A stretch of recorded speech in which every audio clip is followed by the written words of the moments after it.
was in a propane explosion at work. Mm-hmm. It was pretty bad.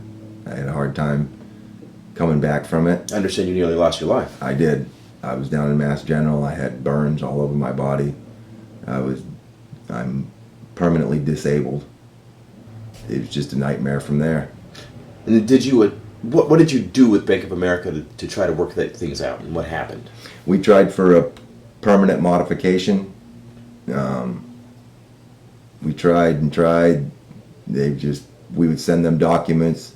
They would say that we didn't receive them. We needed to resend them. It was one program after the next that we would fill out the paperwork to try to get on, and we were denied one after the next. This is very a pattern and practice of Bank of America. We have a fixed mortgage now, yes. We had a principal reduction, but the way they were treating my wife and the way they were treating me and just the whole thing with that Bank of America. See the concepts up here, foreclosure, what is it, how is it committed, who are the players. These are real life examples that can show you what you see conceptually here is really happening. So I had called Kelly's office 3 times to try to get some, to bring some of my constituents to her office to work on this issue. And even as executive councilor, couldn't get an appointment with her. Wow. A serious commentary about the state of our nation, that it's not just a distress cry, but a call for taking back our democracy from the octopus of big money that is strangling it. Thank you. Thank you, Kathy.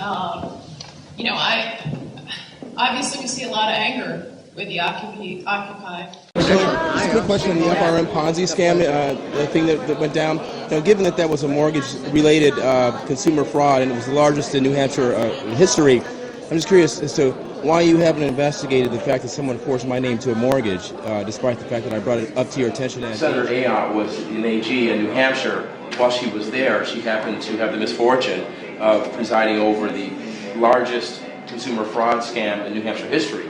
And that involved mortgage-backed securities, and that was the FRM Ponzi scam.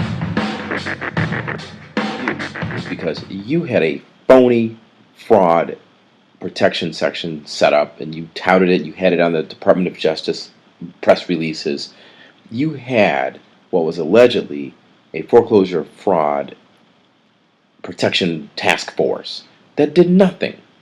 And in fact, rumor has it that you and your husband are now busy buying up Bellefonte and Seeger, all those guys. Yeah, of course. My buds. Yeah.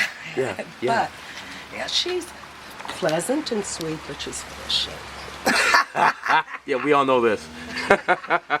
You have a great night. Good day. You're here with KingCast.net Mortgage Movies. I'm your host, Christopher King, and we're chronicling some of the ongoing efforts to help clean up this mortgage foreclosure, fraud closure, if you will, crisis here in New Hampshire.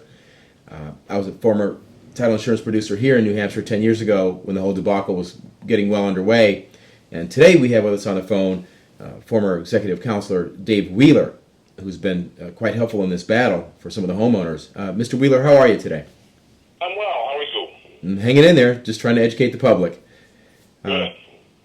Now, Mr. Wheeler, at the outset, if you could just explain for us a little bit about your background as an elected official. Yeah, executive councilor in New Hampshire is a unique form of government. It's basically we're like a 1/5 lieutenant governor plus a little bit. So we represent 1/5 of the state, and we try to help. One of our jobs is to help people cut through the red tape of government. Gotcha. And how long did you hold that position, sir? I've been on the executive council for 6 years, and 6 years in the state senate before that. Very well, then. Let's get right to it. Now, you are aware, sir, that courts across America have been throwing out attempted foreclosures because of fraudulent documentation. Yes, I mean, I've seen examples of fraudulent documentation, or even, no documentation is just as much of a problem as fraudulent documentation here in New Hampshire. Right. Were you ever familiar with the alleged, well, it's not alleged, there was actually, I saw a press release, there was a mortgage fraud task force initiated by Kelly Ayotte when she was Attorney General. Are you familiar with that program? I am not familiar with the task force and the inner workings back then. Yeah. Do you have any opinion on the FRM Ponzi scam that occurred during her administration? Well, I understand there were other mortgage fraud issues of the FRM mortgage scandal, and then things were starting to heat up on the national level as well back in 2007, 2008. Yeah. And have you attempted to contact the Ayotte office or the AG's office regarding some of these issues? Certainly, had a lot of contact with the former Attorney General, the one after Kelly Ayotte, while I was on the Executive Council.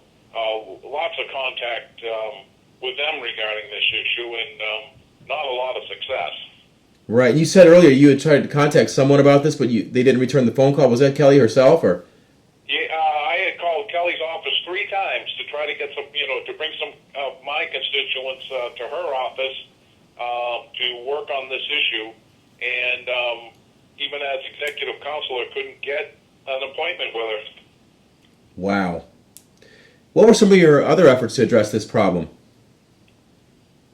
Well, we, as an executive counselor, people come to us from all over the state, and since the executive council hires the attorney general and hires the banking commissioner and such as that, we have direct access to department heads, and trying to get some of these issues resolved.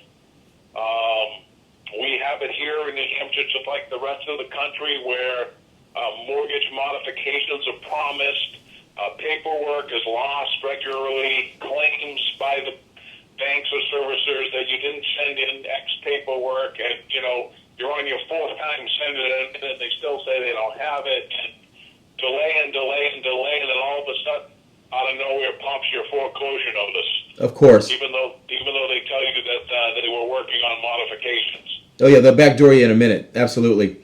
Do you think that the foreclosure settlement, the 50-state AG settlement, has provided a just and fair framework for resolution of these issues? My problem with the settlement is first off, there is an admission of fraud, and that's why there is a settlement, because of fraud. The problem is that the money is not being used to help those who were defrauded.